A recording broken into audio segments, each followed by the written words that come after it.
Hi there, Michelle Zanasek, Run With It VA for my weekly blog post. This week we're going to talk about the 5 of the top software platforms you need for an online business. So the first one I want to talk about is Dropbox. It is a file storage / sharing platform. Very simple to use. It does have a free version, but of course you have limited storage space with that. But it's a great way to share files with people online. So if you have a virtual assistant, it's easy to share your files without actually giving access to your Dropbox account to your virtual assistant. You can just pick and choose which files you want to share with them. Certainly, if you're working with a virtual assistant, you should trust them to the point that you would give them access to a Dropbox account. But if you aren't comfortable with that or just aren't at that place with your virtual assistant, certainly it's a great way to share files without having to give them access to all of your files. So the next one is social media scheduling, because social media, as we've talked about in the past, is very important for all business owners. And it really, once you get set up with a social media scheduling process, it really isn't that time consuming. Certainly I can help you with, I've done this before for clients where I've done a Skype session with them to show them how to use Hootsuite, which is probably one of the most popular scheduling social media scheduling apps for new business owners. As you're just starting out, you might want to start with the free version of Hootsuite, which will allow you to connect up to 3 social media platforms to it. I have the paid version of Hootsuite where I can set up more social media profiles in that, but I also have clients who share their social media platforms with me through their Hootsuite account. So that's the other thing you can do. If you have a paid Hootsuite account, which the cheapest one is $9.99 per month, $9.99 per month, and you can then have your own Hootsuite account set up, and you can share those profiles with someone else if they're going to do your scheduling for you. And then they don't have to have access to your Hootsuite account. They can just go into their own Hootsuite account, and it's convenient for them and you.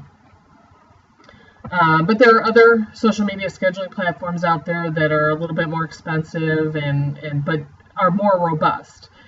You've got CoSchedule, you have Buffer, MeetEdgar is really a great tool. It is expensive, but it is a great tool.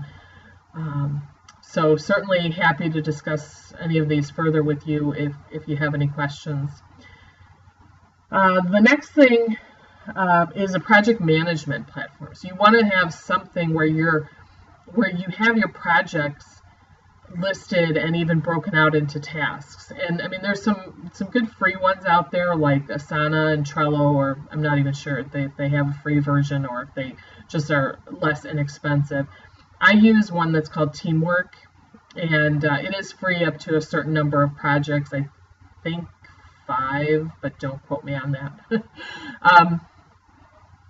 So you can list out projects in there, and even and break them out into tasks. In Teamwork, you can set up recurring tasks.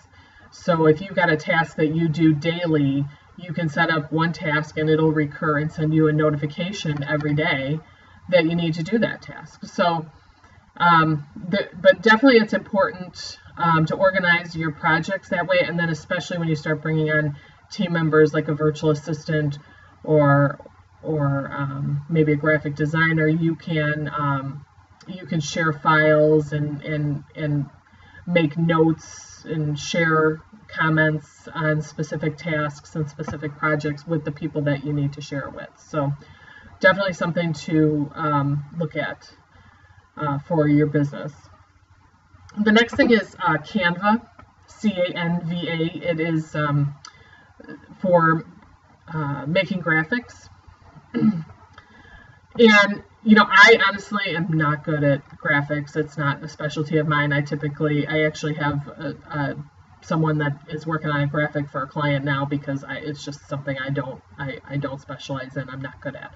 But honestly, Canva, excuse me, is a great tool and easy to use. And if I can use it, and I have a client who uses it a lot heavier than I do, and she makes her own graphics and she does a really good job. But it is easy to do, and you can upload your own images in there. They've got stock images you can use that you can create social media graphics. You can upload your logo and create a social media graphic from that. It's really easy to use, and it really is a great tool. So as you get involved with creating social media posts, you definitely want a tool that you can use to make and edit graphics, and Canva is one I highly recommend. The last one is MailChimp. I will honestly say it's not one of my favorite things to work with, but it is a good tool for people who are just starting out. It's free up to 2,000 for up to 2,000 subscribers. So if you have a list and you have less than 2,000 people on your list, you can use MailChimp for free. And it's a way to, you can set up a sign-up box on your website, and then people will get added to that list, and you can create emails to send to those people who are added to your list. I highly recommend MailChimp as you're starting out. As you grow, it might be important to look at other tools like ActiveCampaign or ConvertKit, something along those lines. But as you're starting out, MailChimp is really a great way to get started on that. So I will, when I post this video on my website, I will have links to all the platforms I've discussed here, and you certainly feel free to comment with any questions you may have, and maybe even if you have some tools that you found that you really like for your business that would be great for people who are just starting out. Feel free to comment with that as well. So hope everyone has a great weekend, and we'll see you again next week. Bye-bye.